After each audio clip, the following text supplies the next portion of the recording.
And she is, I actually forgot to ask you how many generations, fifth generation Belgian in Door County. And I made a mistake when I was doing her history. I said that she was retired, and actually she did kind of retire, but she's still working. So she has celebrated 47 years as a Ministry Door County nurse, Door County medical nurse. So I think that deserves only she's working tomorrow. And one other thing, she will talk about this a bit, but I want to make a point. The Belgian settlement in Southern Door is an incredibly rich history, and if you have a chance, they have a wonderful center down there. They do wonderful walking tours, great, I believe they're called kermesses, and not walking tours? Driving tours. Driving tours. Okay, sorry. Too big of an area to walk. So please, if you have a chance, please go down there, and she has some wonderful things up here as well. So please help me welcome Barb Chisholm.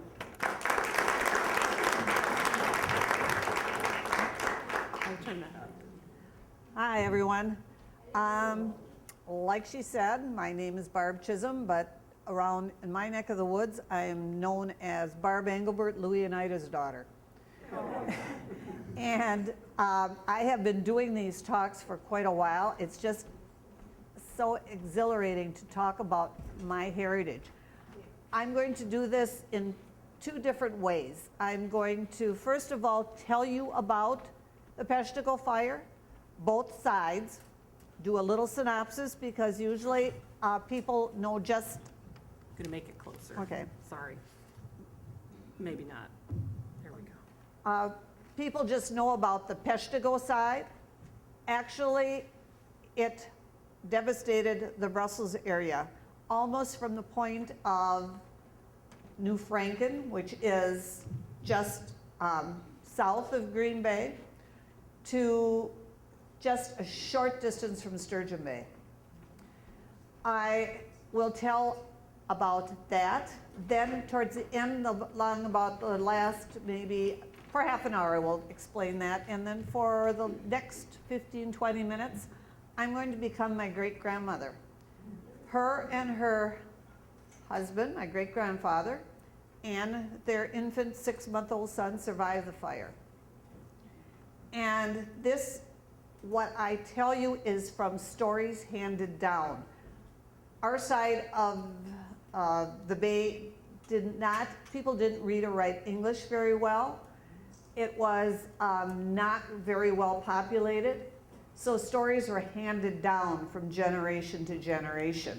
On the Peshtigo side, it was a little bit more civilized, and they had people write things down, and the Green Bay papers went more to that side of the bay.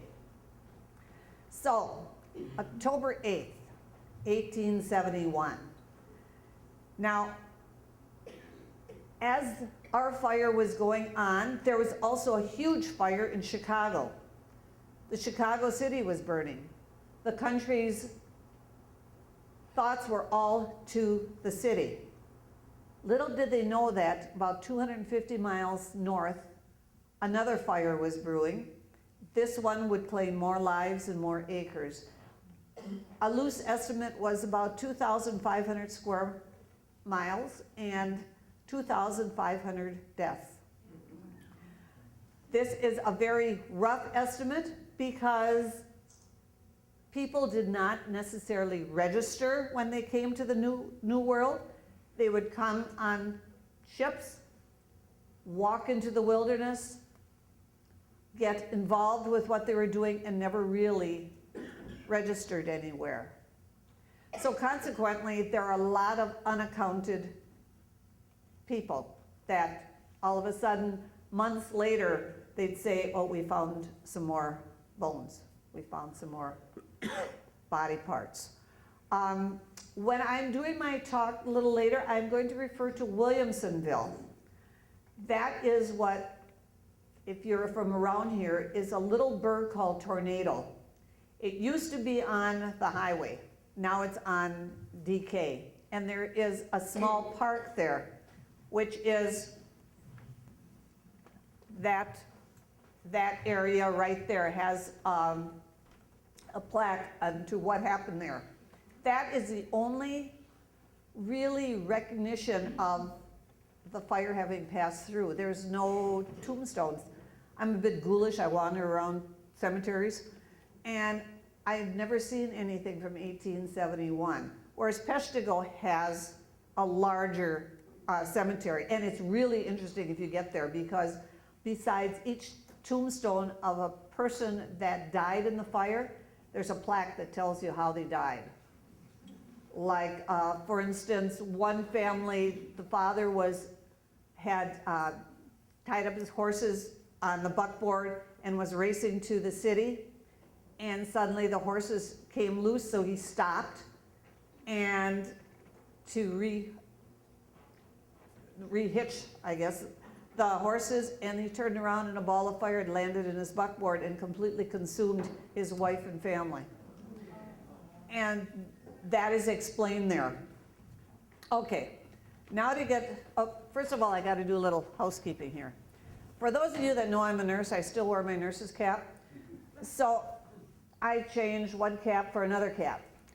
But this one I have to get rid of because it drives me nuts. I feel like a horse. You know, you can't see on either side.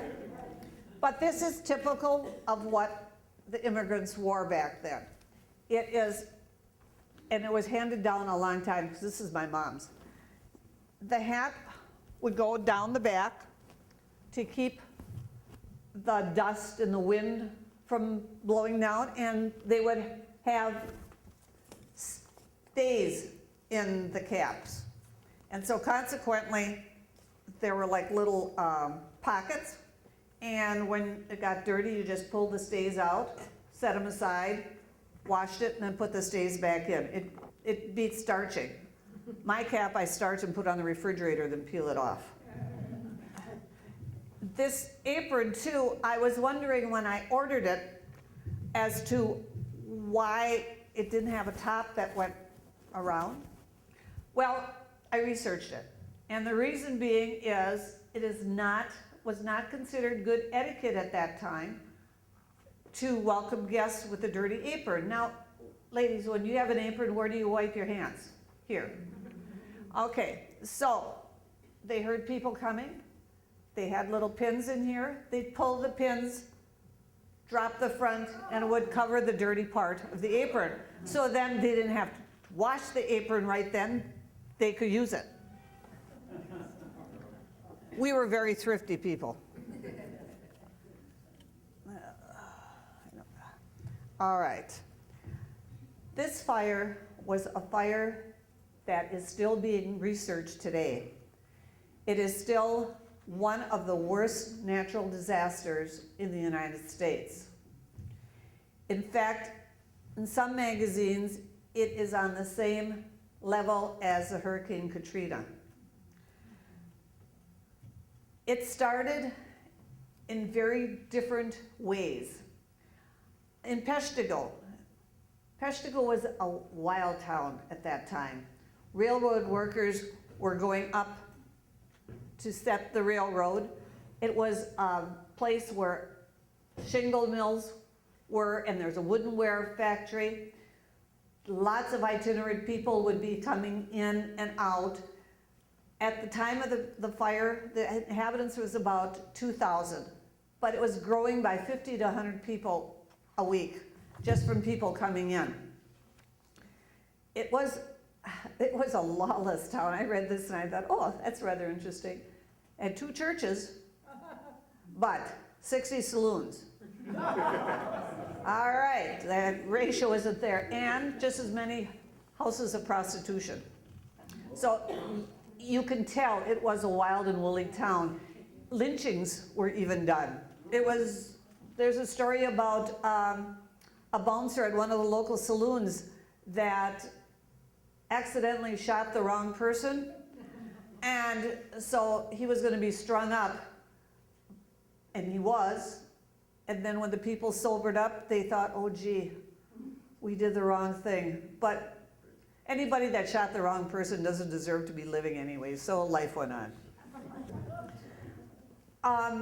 It was a place, a destination for, like I said, the railroad people, lumberjacks, and fires were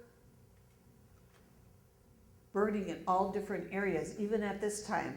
The railroad workers were paid extra money if they went really as fast as they could so that the railroad would be completed. They didn't take very good care of what the trees that they cut. They left them on the side of the railroad bed, sometimes smoldering, sometimes not. The slashings, in other words, the tops of the trees were left in big piles. That also was a source of possible fire. And the roads even were out of wood. The roads were trees laid side by side. They were called corduroy roads. And everything revolved around timber. Timber was money. Timber was what they used to buy their homes, whatever. That was what was the main thing. Now on the peninsula side, these also were very hardy people. And we came over in 3 stages. We came over in 1853 was the first wave. That came over and settled in a little village called Champion. 1854, another wave came over. That one was not as big, but unfortunately it carried cholera. And cholera wiped out a lot of the people that were already settled there. The large part where my generation came over was in 1856. They came from little places in Belgium called Gembloux, Granly. They came over in 3-masted schooners, and they settled in places that were called Brussels, Nizaire, Rosaire. Lots of them use the names of the cities that they came from, and they relabeled their little villages here. They walked in, and they came through. They stopped in New York. Now this was before Ellis Island, so they came through White Castle, which is now Battery Park. They came down the St. Lawrence and into areas, stopping along the way. My family stopped in Chicago and worked there a couple of years before they had enough money in order to continue their trip. They got to New York, they got to Green Bay, and then found a priest called Father Dames. And he told them to come into the Brussels area. Now, as I'm doing this, I want you to do me a favor. You have to put your mindset back into the 1850s, 1870s, and think how these people didn't know what they were getting into. They came as farmers. They thought they would farm.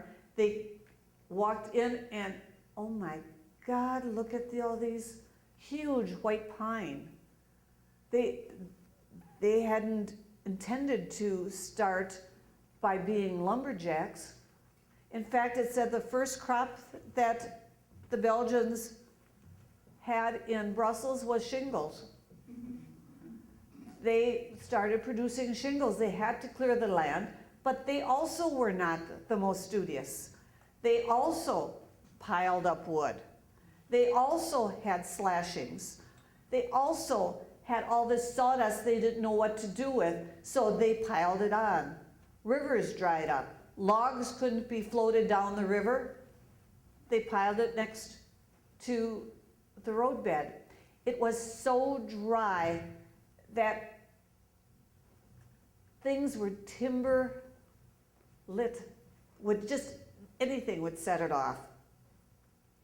They had been watching and praying for rain for years and months. It was not, it just wasn't happening. Little villages did start popping up And like I said, one of them was Williamson. Now, it wasn't like these people didn't know fires were coming. They did sort of, but there's no way you could understand the magnitude of what was happening. They saw little fires here, little fires there. Word would come that somebody's homestead had gone up in flames, or somebody's shingle mill had gone up in flames. But they thought that they could fool Mother Nature. They thought that with their buckets of water, that they were going to be safe. They had kept the fires at bay for a good length of time. There hadn't been much snow the previous year. Even the swamps were dried up. And they kept watching and listening. And it would get earthly silent, and the smoke would settle in, and they couldn't breathe. They had to take little bits of cloth and wet it and put it over their nose just to be able to breathe. Sometimes the ashes would come down like giant snowflakes and would come filtering down and hit some of the shingle roofs and set them on fire. They knew something was coming, but they weren't prepared for this. In Peshtigo, life went on as usual. They had a woodenware factory that made, of course, wooden buckets, wooden spoons, anything out of wood. They employed 800 men, and they had 97 saws.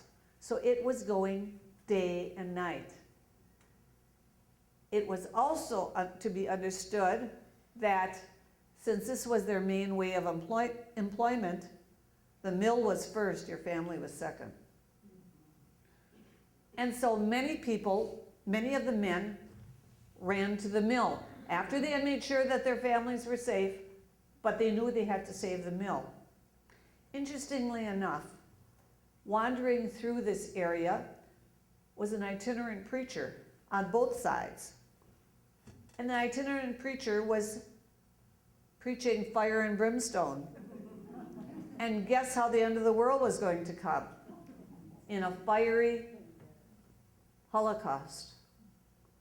It was thought of afterwards that they wondered how many people possibly would have been saved if they wouldn't have just knelt down and awaited their fate. They thought the end of the world was here and no amount of running was going to help them. So they just stayed and prayed and let the fire engulf them.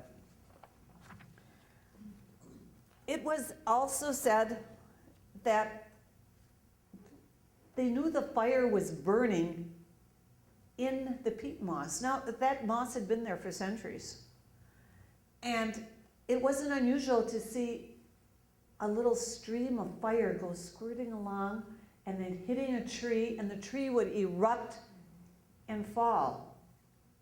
It burned 1 to 3 feet deep, smoldered there for weeks.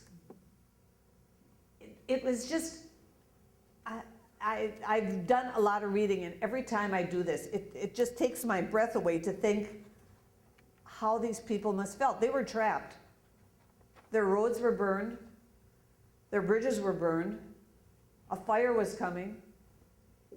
What were they going to do?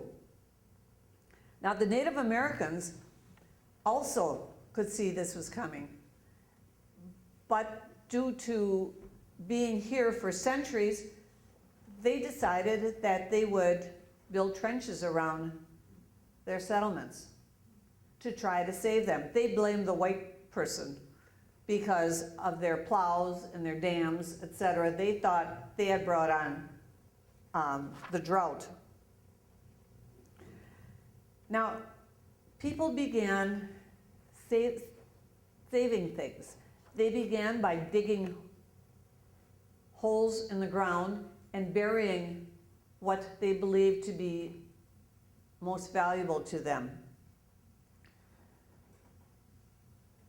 At Peshtigo, this is taken out of a newspaper, the night of October 7th, a group of 55 immigrants from Scandinavia arrived.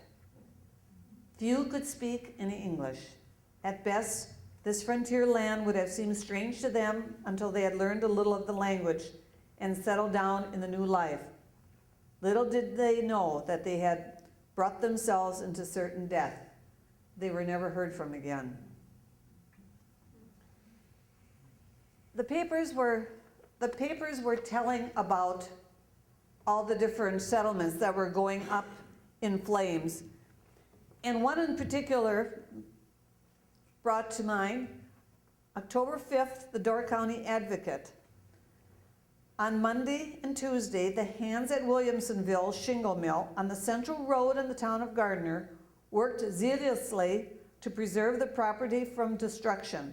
It was surrounded by fire, and the only way to save it was to burn a clear spot around it, which was done, and the mill and other property saved.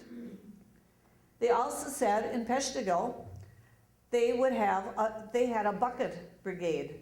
Now, that's like spitting in the ocean, but it did help somewhat, and they did save their mill once just by handing buckets of water back and forth. And that's all the type of fire protection they had. Now, the day of the fire, it started off much like any other day. It was hot, it was dry, but the people were getting a little lax because they had beaten it on several occasions, and winter was coming, so they thought, okay, it's going to get cool, this year we'll get snow, things will be much better. They had prayed for rain, no rain came. There was a father parent that was in Peshtigo, and he wrote one of the few accounts of the fire. He described it as the air suddenly got still, and then a wind came up, and then in the distance you could hear something like a train coming closer and closer and closer and closer. It finally got to the city of Peshtigo, and within a half an hour, the city was gone. People were running to the water, to the only place that they could think would be the Peshtigo River. They tried running. Many of them didn't make it. Mother and father would get there and find out that they had lost their children. Their children were left somewhere else. They went so fast that the heat and the fire, it said, was nearly 2,000 degrees. Now that's like a smelting pot, and advanced upon the settlement at more than 110 miles per hour. Trees, barns, homes, sawmills, churches, and human beings spontaneously burst into flames and were nothing but ashes. People couldn't even find their relatives. There was just ashes left, and if a wind came up, you couldn't even find the ashes. Now, Father Perrin went to the river. His rectory was very close to it, and he went to the river and was standing on the side of the river and seeing all these people. None of them were plunging in the water.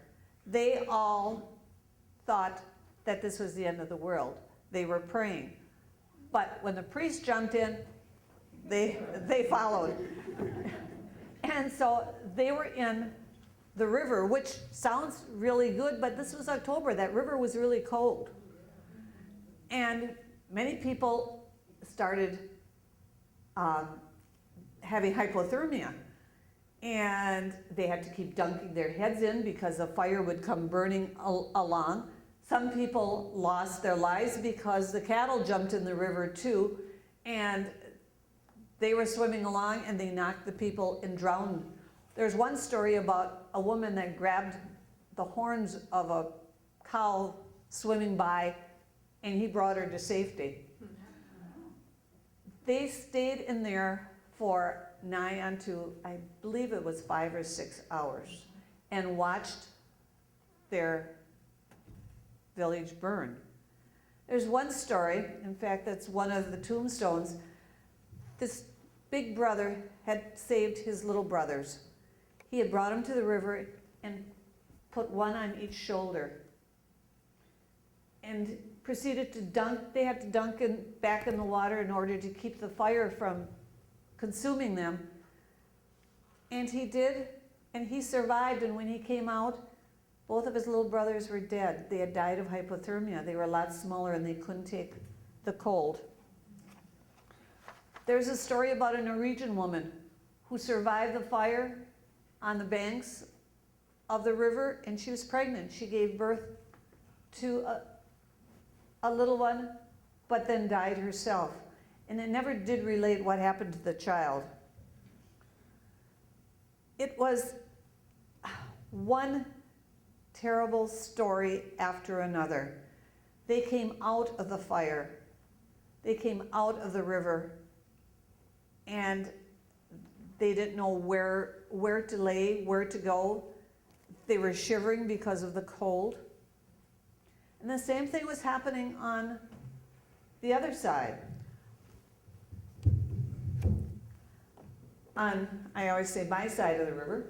It started here in New Franken and went up. You can see how close it stopped to Sturgeon Bay.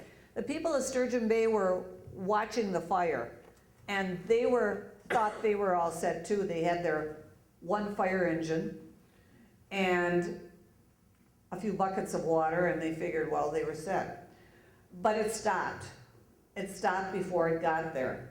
It swept up this way. There apparently was a wind, I always feel like a weather person when I do this. There was a front coming through. And it pushed the air and the wind that way. So that's the way the fire went. This one went all the way up into Michigan. So you can see why more acres were lost here. And on our side, they also were stuck in the woods. They also had nowhere to go. There's different stories that I will be telling you when I, like I said, become my great-grandmother. But it started because of human carelessness. It started because people did not put out their fires. It started because the right weather was there, and winds were going along the surface of the ground, and it making all these little fires into a bigger fire, and then the bigger fires into bigger fires, until finally you had a tornado of fire. My grandfather said that he was told that the Peshtigo fire on our side was caused by embers blowing over Green Bay. That is what they firmly believed. That is what the generation believed. But apparently it was not so. It was two different distinct fires. But they called it the Peshtigo fire because of the fact that that's what they believed. There also is a theory, which I'm not real sold on, that it was a meteor, a meteor storm that came through, and the meteors dropped and they ignited the sparks, and the sparks set the fire on. I had one gentleman, boy, he was bound and determined that's the way it was, and it's just as bound and determined, I didn't think so. It stopped on October 9th. The next day it rained. Not enough rain to replenish everything, but enough rain to stop the fires. It is, I have one thing here I want to read because it was so sad. Oh, and on another part that my grandfather told me about is he said they had balls of dark blue gases that would skim along the tops of the trees, and it would hit a tree and explode, and fingers would go out in different areas and burn the things around them. And upon when I was looking up or doing research, apparently if the conditions are just right and the fire makes its own explosive gases. And so when it combines with the air and the gases and a little spark, it explodes. And there's different stories about how this, a huge ball, they call it a blue ball, would go skimming along the treetops and then hit something and explode and burn whatever was there. Before we leave Peshtigo, I'd like to tell you one more story. This one is, to me, very poignant. Now, this 12-year-old boy had 9 other people in his family. A burial party found a 12-year-old boy digging graves for his entire family.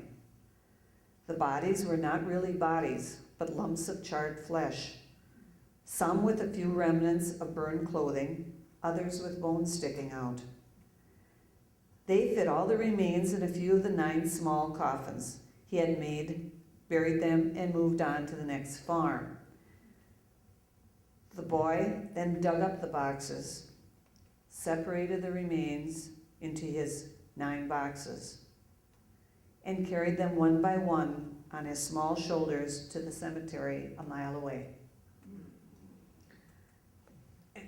You know, there are stories like that in all the books. These are 2 good books, Embers of October, and this one is still being published because you can pick that one up in Sturgeon Bay at the bookstore. Firestorm in Peshtigo. Now, there was also, once the fires were through, where was relief coming from? It wasn't like you could call up the Salvation Army or the Red Cross. I mean, you were there. There was, what are we going to do? They set up different reliefs in different areas. The country of Belgium, which I found very heartening, sent $5,000 back in 1871. That was a heck of a lot of money. It's a lot of money now to their past patriots, people that had left their country. They send $5,000 to them. They also set up relief in Sturgeon Bay, Green Bay, and proceeded to dole out money or whatever types of provisions they wanted. They had to split between what was going to Chicago and what was coming here. Also, the politicians got in there, and I'll do that a little bit when I do my reenactment. They tried very hard. I don't know if it was an election year like here, but they put their two cents in all they could. The fire happened in October. By May of the following year, relief was cut off. The government said, is that me? The government said that you have to go out and earn a living. You cannot no longer, along with your good right arm, go out and make a living. The provisions to get relief, I found this interesting because I don't think this would fly now. No persons will be given provisions that had met with trivial loss by fire, such as the burning of fences and so forth. Provision 2, the persons receiving aid must not be allowed to eat the bread of idleness, and where do not go to work upon their farms and refuse to work for compensation thereafter, all supplies shall be cut off. So they had to work for what they were getting.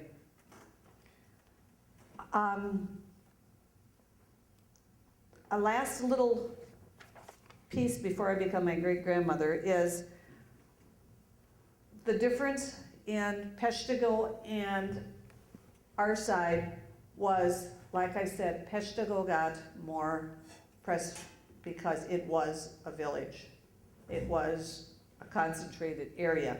They, by the way, could not get any information to Green Bay because one of the pre-fires had burned their telegraph line. And so the only way they got information down to the Green Bay area was either by ship or by someone on horse riding through the fire, which they went by ship. It was so thick with smoke that the ships in the Bay Area couldn't see anything. Foghorns were going day and night because you couldn't see. People, they would anchor their ships right in the middle of the shipping lanes because they were afraid they were going to crash with one another. It was a horrendous sight and thing that they had to do. People in the Menominee, around in this area, I believe, they went running to the water and they jumped on board one of the ships and cut the ties and just floated out in the water, and they were saved. Otherwise, they were cut off from going anywhere. They had gotten themselves backed up onto the shore. Okay, now, oh, and because of these two fires, by the way, that's why October 8th is National Fire Prevention Week. It's still set from that fire on. Okay, now, I want to get my papers straightened up here because I want to read a few excerpts when I'm doing my other one. Okay, now, my great-grandma and grandpa, these happy-looking people, were the ones that survived the fire. Actually, not just them. The rest of the family, there was his brothers were also survivors. Thank goodness, none of our family perished in the fire. They lost everything, but they didn't perish. Just a little side thing.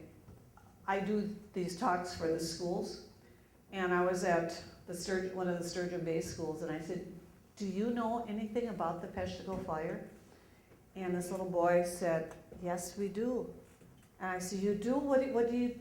How do you know that?" He says, "On October 8th at noon, we have a minute of silence because they had relatives that had perished in the fire." I thought, oh my gosh, they've carried that all these years, and this was just a couple years ago. I thought that was really neat. All right, I pace when I talk, and so bear with me. Good evening. My name is Emrance Gaspard Engelbert. I'm Desire Engelbert's wife. I came to this country when I was just a small girl. We came over from Gembloux, Belgium. We sold everything there. It was so hard to say goodbye to all my friends and some of my relatives that I knew I'd never see again.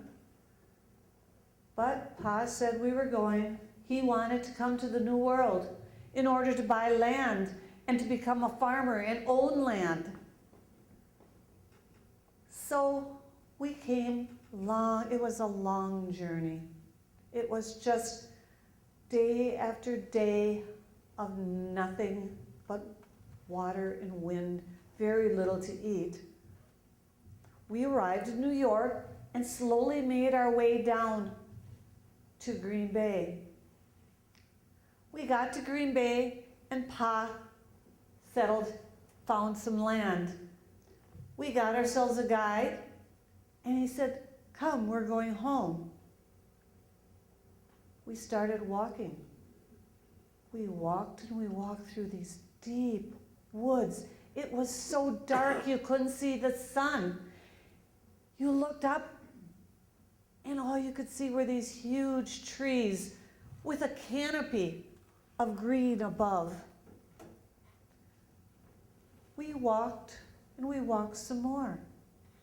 Finally, we came to an area and Pa said, "This is home." I looked around. I didn't see home. I didn't see anything. I just saw trees. what were we going to do?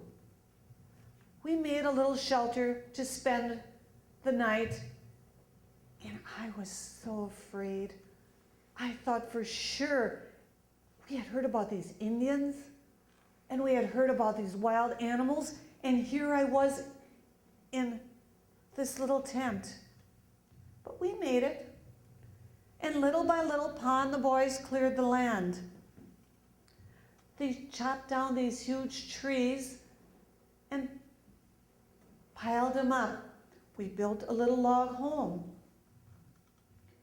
I was the oldest daughter, and so it was up to me to bring our wheat that we had made, built around, planted them around the tree stumps.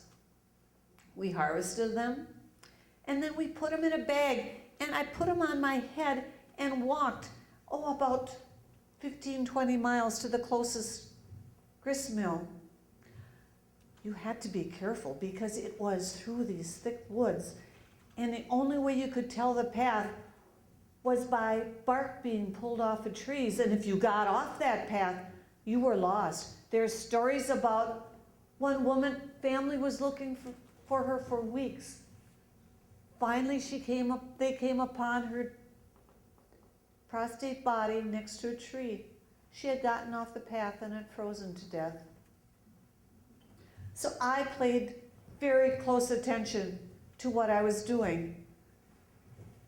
And little by little, things started getting better. And I noticed a few buildings down, a few farms down, there was this good-looking young man that was growing up. Oh, and he could read and write English. He was considered a good catch. And he started courting. Oh, it was a wonderful time. But money was scarce. A recession had set in, and we were watching every penny. In fact, Desire decided he was going to walk back to Chicago to work for a while, and we were to stay in the cabins. Oh, it was so scary. I'll tell you, we were in those cabins, and we would look out, and the snow would be building up, and every now and then a wild animal would peek in through the windows. We were so frightened. Then I started thinking, what happens if Desire doesn't come back? What then? But he came back, and he came back with enough money to give to his parents and enough for us to buy land. He bought a little bit of land, and we got married. We started a little house of our own. We had enough money. We bought an oxen and a barn. We built a barn. I gave birth to our first son, Eugene. Things just started feeling good. But the year was 1871, and it was especially dry. We had been watching these fires popping up all over, and the skies were this ominous orange. Every day we prayed for rain. Every day, no rain came. Desire had kept the fires away by putting buckets of water next to the buildings, and if one of the ashes that came out of the sky would set a shingle on fire, he would douse it out. Now, it was also fall, and we had worked very hard, and fall was the Kermis time. It was the festival time. It was a time for celebration. It was a time for eating, dancing, and drinking that homemade beer. We were so looking forward to that. I had taken out my clothes from the trunk and put them up, and we were just going to have a grand old time. But Desire said, no, Emerance, not this year. I don't think we're going to go to the Kermis this year. we have to stay home and watch our buildings. I was so disappointed, but I understood. So I took Eugene and went to bed saying the rosary, hoping that the Lord was going to watch us. We hadn't in bed very long when suddenly Desire came running into the house and said, Emerance, quick, grab Eugene and a blanket. We're going down into the well. The fire's coming. I looked around. I wanted to save something, but he said, no time. You have to come down into the well. So we went in the well, and got ourselves hunkered down with a little bit of the woolen blanket over our head.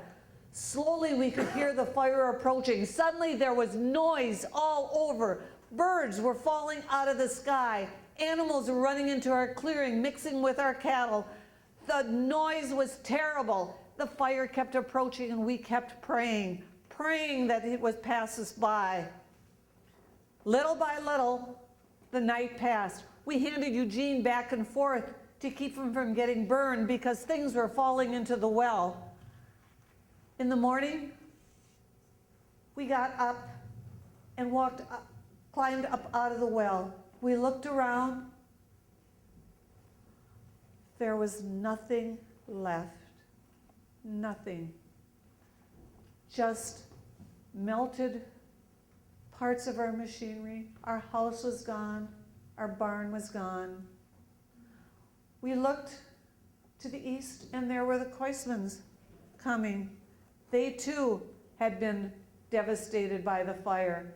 They were walking towards us. Neither of us knew what to do. I remembered we had a garden with potatoes and carrots in, so I went and dug up the potatoes and carrots to hope to survive. We just had the clothes on our backs, and we looked around, and people were wandering. They had black, sooty faces. They had terror in their eyes. They didn't know where to go either. I started hearing different stories about a little village called Williamsonville. Apparently this was a shingle mill, and there were about 70 people there. It was started by the family Williamson, and it had a group of buildings there, a boarding house, a few homes, and they too thought that they could survive the fire. They too had kept it away, but they had no idea what was going to happen. The fire approached, and they were on 10 acres of cleared land. They were trapped, woods all around. They didn't know what to do.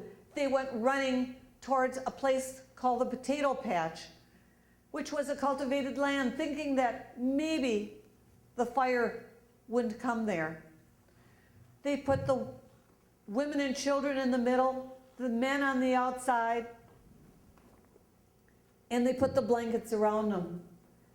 In the morning, all 35 were burned beyond recognition. Mrs. Williamson, the mother of the two boys that had started the village, also ran towards the potato patch, but for some reason, she decided she wasn't going to go there. So she stepped aside and hunkered down. She found 2 stones, and for whatever reason, this gave her comfort. She put her feet in between the stones, bent down, and put a blanket over her head. Twice she had to kick a body away. One of them she recognized was her daughter because she recognized the clothes. She survived the night. She hollered out, and one of her sons survived the night. But there were 2 people that were burned so bad, they were beating their heads on the rocks, hoping to die rather than continue with the pain.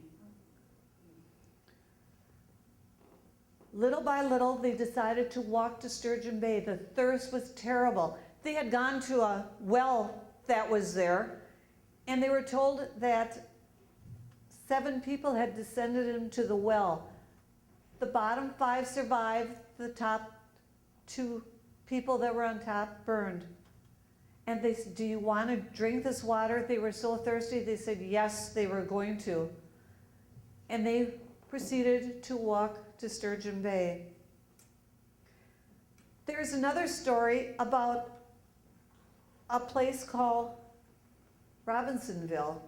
Apparently a little Belgian girl had seen an apparition which proved to be the Blessed Virgin.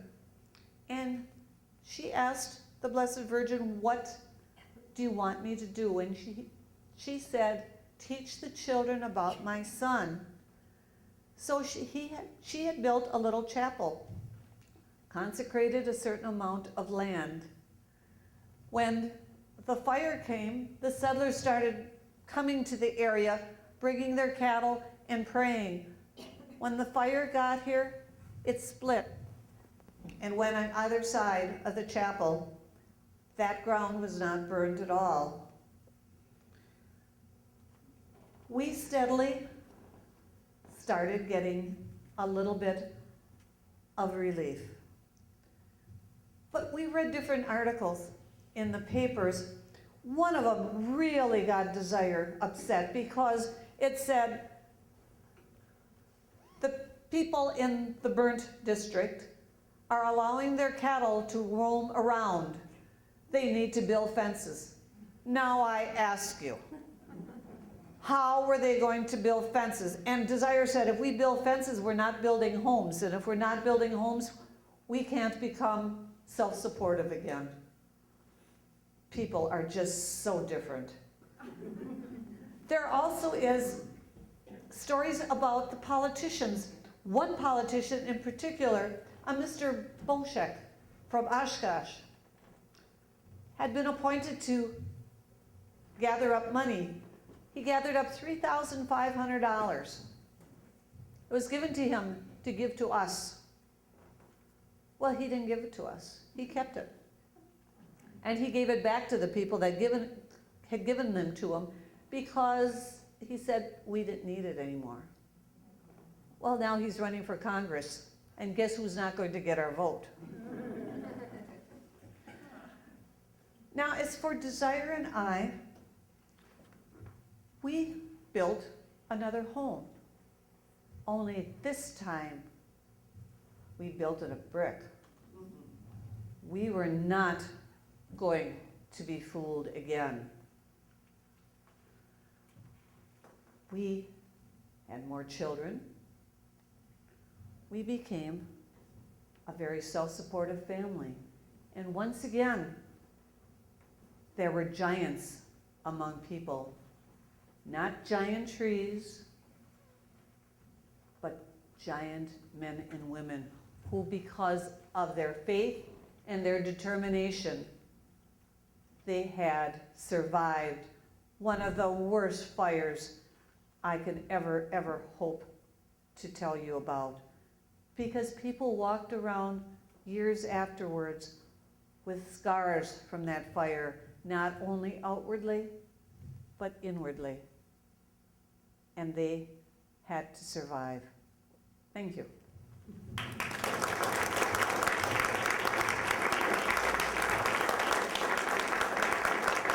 Does anybody have any questions? You can tell I did a little research. This is the newspapers, articles. And you know, newspapers call a spade, and especially old ones. And they are really interesting to read. When I talked about those brick houses, I got to tell you a little side, because my grandfather lived with us and he was really a jewel. He was fun. You know, if you go along in the Brussels area, you'll see these red brick homes. And they have gables, and then in the gable is something that looks like a porthole with the bricks going out this way. And I said, Grandpa, why is that like that? What are those bricks going around? And he said, well, that's the brick mason's trademark. I said, okay, but how come some of them are only half? And they don't go all the way around. He chuckled, he says, the guy was probably drunk and decided he didn't want to finish it. I said, oh, okay. But I also did some reading, and this is sort of neat. I like this one. They had said that they had put it in the homes as a lookout so that they could go up and scan the horizon to see if another fire was coming, because they wanted to be warned this time. Now, when I say everything was gone, the trees were still, the trunks were still there, but they were denuded of anything else. So they used those trees to rebuild some of their buildings. In fact, the barn on my farm still had logs from the Peshtigo fire. They all were blackened. So, all right, yes. Recently, in Port McMurray in Alberta, they had these massive fires. They said as I recollect, from what I've read, they sound very familiar, these fires to Peshtigo. That's why they still are studying this fire to learn how to help prevent future fires from, what to do to stop them. You just have to sit there and think. I'm a bit of a romantic, and I sit there and I think of how these people, how terrifying that must have been. It's beyond my thoughts. Yes? I study quite a bit about the Peshtigo Mm-hmm. fire, and I think it's impossible for us to describe in words what happened there. With the tornadic winds, Mm-hmm. like combined tornado and hurricane, 80 to 100 mile-an-hour winds, feeding on itself, and these vortexes of flame, and you were caught in the middle of them. Yep. Nowhere to go. No hope. Your roads were burned, your bridges were burned, all around were fires. Did this fire start at a specific date, or it sounded like, October 8th, so both Both. fires? Same started day. on the 8th. yep, and along with the Chicago fire. It all, And then the next day, the 9th. it rained. It rained. Mm-hmm. Yep, and I'm Catholic, so bear with me. Apparently the Blessed Virgin appeared to Adele Bryce on October 9th, and so those in the area thought this was a sign from heaven that things would be okay. Yeah, How long was the drought before? I made a mistake. I said years. It wasn't that long. It was closer to one season. The winter before, they didn't have hardly any snow. In fact, I think I wanted to say 4 feet, which is dry. We get more than that. And then 2 small storms, one in July and one in September, I believe. And that was all the rain they had. It was so dry, it was just begging. And like I said, human carelessness. They just didn't take the time to put out the fires that they had started burning to clear the land. The railroad people were going through, sparks from the train going through would hit some of these piles of wood, and up it would go. Yeah. Do we know if the drought that began Mhm. almost months before the fire, was that localized only in the area where the fire began, or was that drought all over the country? It was largely, I believe, now don't quote me on this, I think it was all through that Midwest area. And because fires also were in Minnesota and so forth, not on this particular day. So there were a lot of fires in different areas. So more than just, Yeah. that was the worst one. That The was- fires were probably yeah. all over that entire area. It was dry, the whole area, but it stopped there for whatever reason. I don't think this was settled as of yet, this was all woods. Right. And so it sort of stayed along the area where they had lots of the piles of wood. Yes? How, This is probably a really stupid question. No, my teacher, I said, there's no question that's stupid. No, I just can't, I keep wondering how you get into a well? Is It- there a ledge in there? It was a home dug well, Yeah. because it was not, because I asked my father that too, actually, the well was still on our property when we had it. It was a home dug well, and so they had like, a ladder going down, and it wasn't very deep. It was, so that's probably why they had to keep handing. So they Eugene probably did. were on the ladder then? No, they were in the well, there was hardly any water in it because of the drought. It was just enough to keep their Oh, I see. blankets wet. And this is like, this is handed down from person to person, so could have lost something in the translation, but that's what I was told. Do we have any idea about, say, how that, say 2,500 people perished, on which side? Well, it's sort of divided up here, I've got, but it's not as many as what this, the 2,500. It was more here, that's for sure, because it was settled more. But this side, You mean on the yeah, the Peshtigo side, this side probably had more than what this is, but like I said, they were in the woods and they weren't recorded. In fact, there's one gory story that says someone was looking for his nephew, and he was around in the Forceful area, and he was in the woods, and he sat down to rest for a minute, and he could smell something, and he went looking, and here was this half of a body hanging out of a tree trunk, a hollowed out tree trunk. This guy had crawled in there to escape the fire, and he was roasted. I mean, he was, yes? Glad you mentioned the relative difference between Chicago and Peshtigo. The fact that 5 times as many people perished